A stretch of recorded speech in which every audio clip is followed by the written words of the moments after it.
Hello, this is Rebecca from Eclectic Endeavors. Hi, everybody. Today we're making this cake box. I have a template for you. You're going to print that out. And then you're going to either trace it, or if you wish, you can print it directly onto your cardstock or patterned paper. I recommend you use at least medium to heavy weight for this, especially if you want to load on the embellishments. So just trace that all out, and then you're going to cut it out. Or again, if you can just cut it out if you've printed it on your paper. Sorry I go off the screen a little bit. I'm not really used to doing videos a whole lot, so I'm not used to where my zone is, where my hands need to be. So I have a tip for you. When you're using larger scissors, make sure you don't cut the end of an inner corner using the tips of the scissors. It can kind of crack your cardstock at the very end when you finish your slice. So you might notice a couple times here, even though it goes by kind of quick right there, especially, where I open up the scissors wide to finish the cut rather than using the tips. Right now I'm just sketching in the dashed lines where you're going to score and fold. But since I created the template, I decided I could just use a ruler and make them faster and more accurate this way. You can mark them however you like. Of course, if you've printed it directly to your paper, you will already have those marks.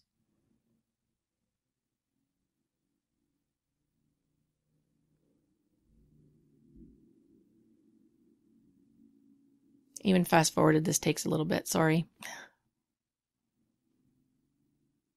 So you're going to notice in a minute that when I'm doing my scoring, I have a line marked on my scoring board that I just did with a permanent marker.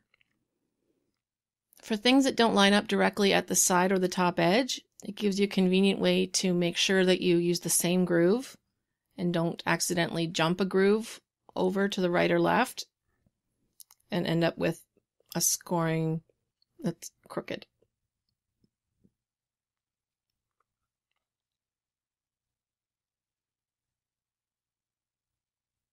It's a very convenient way to have your board marked. Those also happen to be at 4 1/4 and 5 1/2, which has helped me with other projects. But you can put them wherever you like. So now you want to fold all your score lines. I realize I missed one right there, so I catch up. Now you only need 2 pieces of adhesive to put this together, which makes it very convenient. You can see that piece I'm putting on now on the end of one of the rectangular panels.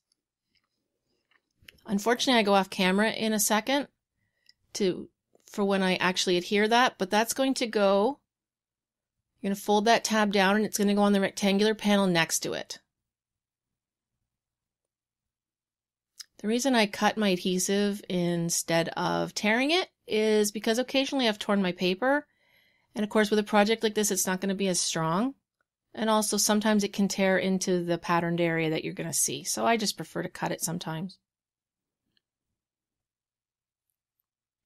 So you can see there that tab is going to get, I'm peeling off the tape now, the tab is going to get attached to the end of the other rectangular section. It goes off camera a little bit, I'm so sorry.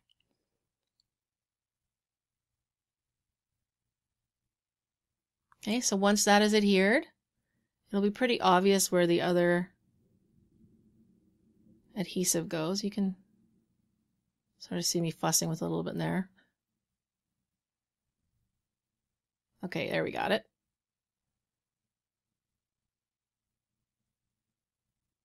I had a little bit of bent cardstock that was sticking out a little, so I trimmed that off.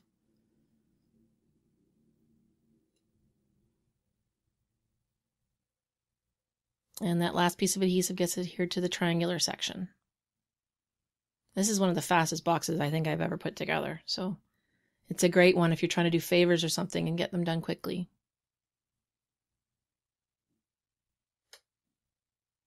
I was kind of thinking of a beach wedding when I made this one. That's why I picked beach. My son said, I don't think beach and cake really goes together. And I said, well, it does if there's a wedding. And there you can see how the box opens and closes. Mine didn't really want to stay closed very well.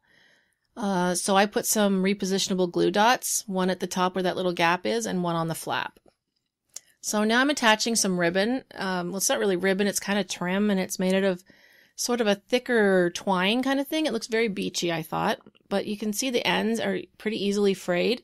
So I'm attaching a little bit of Ranger Multi-Medium Matte on the ends. This is a great tip for any kind of trim that wants to fray on you, any kind of ribbon, edges of fabric even for your craft projects, and you'll never ever see it. So right there, I was just looking at the end of that because I had a couple staples. I had used them previously to keep the twine from unraveling.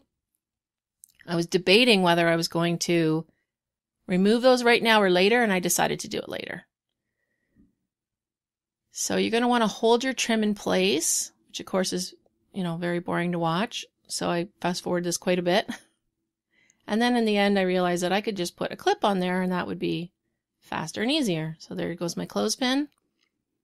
And I'm gluing down the other side. Letting it dry a little bit on one side before doing the other side is a good idea. And you're going to need 13 inches of trim for this template.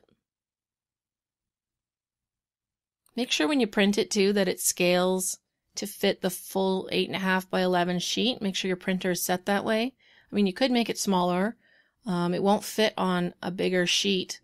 If you increase the size, it won't fit on 8.5 by 11, but perhaps you have a printer that can accommodate larger paper. So you could enlarge it if you wanted to. So we're just waiting for the glue to dry. Of course, you can decorate this however you want. I'm actually going to include measurements for matting panels if you wish. So here I'm showing how I make that little embellishment at the top of the screen. I just took some tulle. It was actually white, which I sprayed with a gold mist. I scrunched it up, tied it with some twine, and just fluffed it out to make the little ruffly thingy. I don't know what you call those. Little flower maybe? So the little shell, I added some rub and buff to give it a little more character since it was quite white. And then I'm using a little bit of glossy accents. Sorry I got off the camera. To attach that to my box.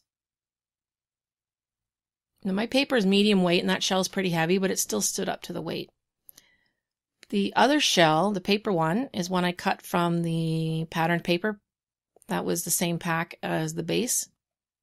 So I'm just putting some little foam squares on the back and figuring out exactly where I want that to go.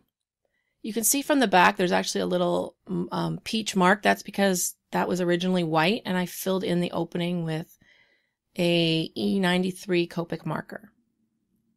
It's a beautiful peach color. A lot of people overlook it because it's in with the E's, not in with the R's or the YR's, but it's a really pretty color. So now I've picked out a couple little embellishments I'm thinking of putting on there. I haven't quite figured out where they're going to go. So I decided one little pearl is going to go over here. These are actually vintage. I don't know if they're real or probably not. They're just from a bunch of buttons that I got on eBay. They were thrown in there. They're quite dark and a little bit shabby looking, so they're kind of perfect, I thought. So I tuck another one in this other spot. And I tested a couple other embellishments, but I decide that I'm finished.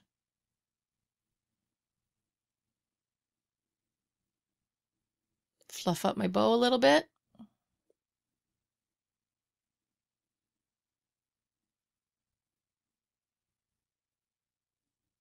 Yep, not going to use that one.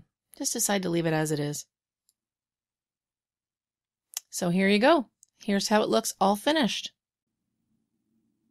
It's a beautiful little box. I hope you make one. Bye.